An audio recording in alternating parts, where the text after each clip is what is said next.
Сегодня Международный день музеев. В связи с этим музеи столицы сегодня можно было посетить бесплатно. Это сделала и наш корреспондент Саргалана Федорова. Она беседовала с посетителями и узнала о работе музеев и их планах на будущее.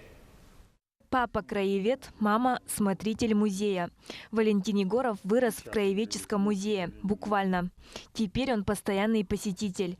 Посвятил любимому месту множество стихотворений.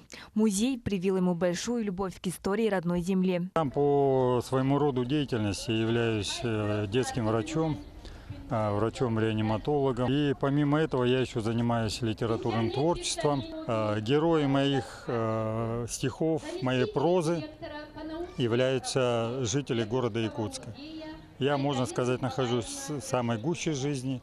И поэтому я люблю не просто гулять или ходить по улицам города. Я обязательно подмечаю каких-то людей.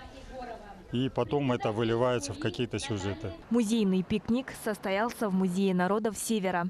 Ретро-товары показали частные коллекционеры, школьные и ведомственные музеи. Открыли выставку «Якутские обряды». Можно увидеть предметы обрядов, которые проводили при рождении ребенка, когда девушка выходила замуж. Наш музей делает в год, наверное, около 100 выставок, а посещают музей свыше 60, где-то около 70 тысяч человек ежегодно. Распахнувший двери прошлой осенью мультимедийный исторический парк «Россия. Моя история» уже излюбленное место для отдыха горожан. А для школьников он стал живым учебником. На сегодня музей посетили 70 тысяч человек. Основой исторического парка служат 4 экспозиции: Романовы, Рюриковичи, «От великих потрясений к Великой Победе», «Россия. Моя история», начиная с 1945 года до сегодняшних дней. А данные экспозиции постоянно обновляются.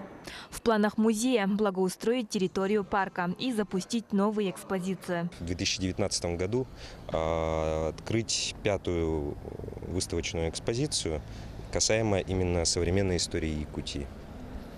Пока на данный момент у нас проходят временные выставки.